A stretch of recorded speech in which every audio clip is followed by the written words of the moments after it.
Life story channel में आपका स्वागत है। आइए आज हम आपको सुनाते हैं अकबर और बीरबल की कहानियाँ। अकबर और बीरबल की कई प्रसिद्ध और मनोरंजक कहानियाँ हैं। बीरबल बादशाह अकबर के नौरत्नों में से एक थे, जो अपनी चतुराई और बुद्धि के लिए जाने जाते थे। उनके किस्से लोगों को मनोरंजन और शिक्षा दोनों प्रदान करते हैं। अकबर बीरबल के नाम से कितनी ही कहानियाँ जुड़ी हुई हैं। इनमें कितनी सच्ची हैं और कितनी मनगढ़ंत कोई नहीं बता सकता। परंतु एक बात तो सत्य है कि इनसे जो प्रेरणा और शिक्षा मिलती है, उससे कोई इनकार नहीं कर सकता। इनसे बीरबल की हाजिर जवाबी और बुद्धि का हमें पता चलता है। इनकी प्रासंगिकता हमेशा बनी रहेगी। तो आइए अब हम कहानी की शुरुआत करते हैं। आगरा कौन सा रास्ता जाता है। अकबर को शिकार का बहुत शौक था। वे किसी भी तरह शिकार के लिए समय निकाल ही लेते थे। बाद में वे अपने समय के बहुत ही अच्छे घुड़सवार और शिकारी भी कहलाए। एक बार राजा अकबर शिकार के लिए निकले। घोड़े पर सरपट दौड़ते हुए उन्हें पता ही नहीं चला और केवल कुछ सिपाहियों को छोड़कर बाकी सेना पीछे रह गई। शाम घिर आई थी। सभी भूखे और प्यासे थे और समझ गए थे कि वो रास्ता भटक गए हैं।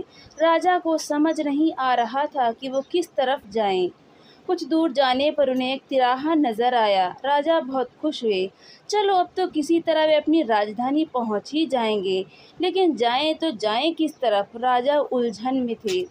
वे सभी सोच में थे, किंतु कोई युक्ति नहीं सूझ रही थी। तभी उन्होंने देखा कि एक लड़का उन्हें सड़क के किनारे खड़ा खड़ा घूर रहा है। सैनिकों ने यह देखा तो उसे पकड़कर राजा के सामने पेश किया। राजा ने कड़कती आवाज में पूछा, ए लड़के, आगरा के लिए कौन सी सड़क जाती है?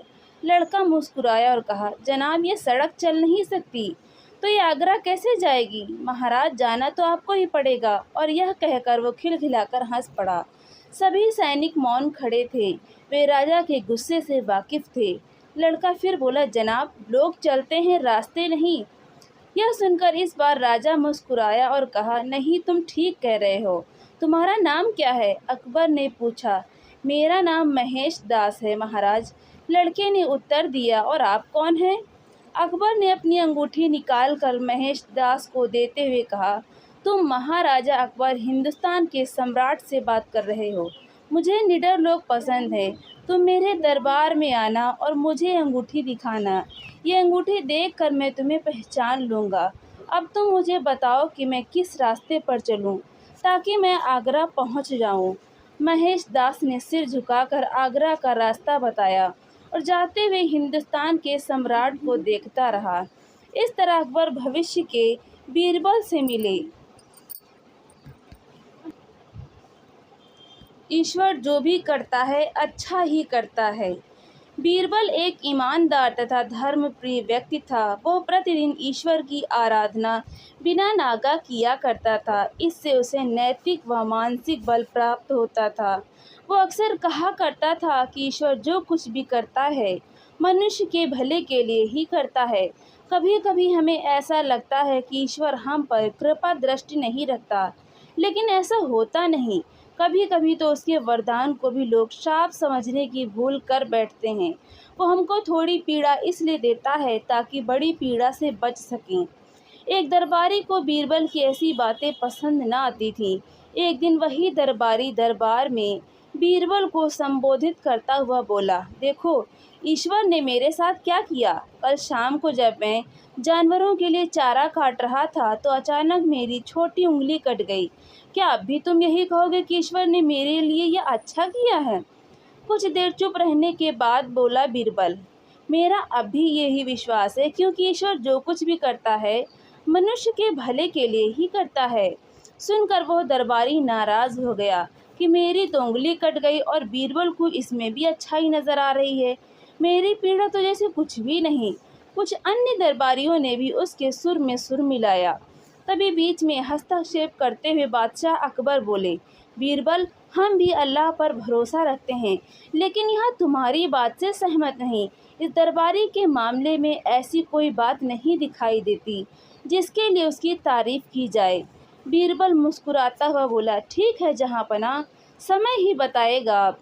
3 महीने बीत चुके थे। वह दरबारी जिसकी उंगली कट गई थी, घने जंगल में शिकार खेलने निकला हुआ था।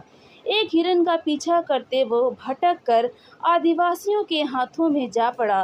वे आदिवासी अपने देवता को प्रसन्न करने के लिए मानव बलि में विश्वास रखते थे, अतः वे उस दरबारी को पकड़कर मंदिर में ले गए बड़ी बलि चढ़ाने के लिए। लेकिन जब पुजारी ने उसके शरीर का निरीक्षण किया तो हाथ की एक उंगली कम पाई। नहीं, इस आदमी की बलि नहीं दी जा सकती। मंदिर का पुजारी बोला, यदि 9 उंगलियों वाले इस आदमी को बलि चढ़ा दिया गया तो हमारे देवता बजाय प्रसन्न होने के क्रोधित हो जाएंगे। अधूरी बलि उन्हें पसंद नहीं। हमें महामारियों, बाढ़ या सूखे का प्रकोप झेलना पड़ सकता है, इसलिए इसे छोड़ देना ही ठीक होगा। और उस दरबारी को मुक्त कर दिया गया। अगले दिन वो दरबारी दरबार में बीरबल के पास आकर रोने लगा। तभी बादशाह भी दरबार में आ पहुँचे और उस दरबारी को बीरबल के सामने रोता देखकर हैरान रह गए। तुम्हें क्या हुआ, रो क्यों रहे हो? अकबर ने सवाल किया।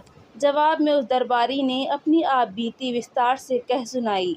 वो बोला, अब मुझे विश्वास हो गया है कि ईश्वर जो कुछ भी करता है मनुष्य के भले के लिए ही करता है। यदि मेरी उंगली ना कटी होती तो निश्चित ही आदिवासी मेरी बलि चढ़ा देते। इसीलिए मैं रो रहा हूँ, लेकिन ये आंसू खुशी के हैं। मैं खुश हूँ क्योंकि मैं जिंदा हूँ। बीरबल के ईश्वर पर विश्वास को संदेह की दृष्टि से देखना मेरी भूल थी। अकबर ने मंद मंद मुस्कुराते हुए दरबारियों की ओर देखा जो सिर झुकाए चुपचाप खड़े थे। अकबर को गर्व महसूस हो रहा था कि बीरबल जैसा बुद्धिमान उसके दरबारियों में से एक है। ऊंट की गर्दन। अकबर बीरबल की हाजिर जवाबी के बड़े कायल थे। एक दिन दरबार में खुश होकर उन्होंने बीरबल को कुछ पुरस्कार देने की घोषणा की, लेकिन बहुत दिन गुजरने के बाद भी बीरबल को पुरस्कार की प्राप्त नहीं हुई। बीरबल बड़ी ही उलझन में थे कि महाराज को याद दिलाएं तो कैसे।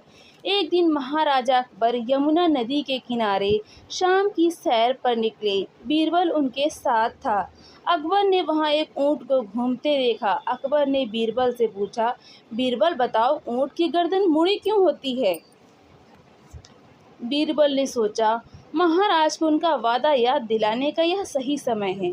उन्होंने जवाब दिया, महाराज, यह ऊंट किसी से वादा करके भूल गया है, जिसके कारण ऊंट की गर्दन मुड़ गई है। महाराज कहते हैं कि जो भी अपना वादा भूल जाता है तो भगवान उनकी गर्दन ऊंट की तरह मोड़ देता है। यह एक तरह की सज़ा है। तभी अकबर को ध्यान आता है कि वो भी तो बीरबल से किया अपना एक वादा भूल गए हैं। उन्होंने बीरबल से जल्दी से महल में चलने के लिए कहा और महल में पहुंचते ही सबसे पहले बीरबल को पुरस्कार की धनराशि उसे सौंप दी और बोले, मेरी गर्दन तो ऊंट की तरह नहीं मुड़ेगी बीरबल।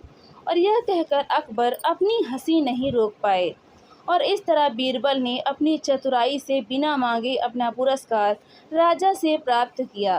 तो दोस्तों, आपको ये कहानी कैसी लगी? लाइक करें, शेयर करें और कमेंट करके हमें ज़रूर बताएं। और ऐसी ही मज़ेदार कहानियाँ सुनने के लिए हमारे चैनल को सब्सक्राइब करना बिल्कुल भी ना भूलें।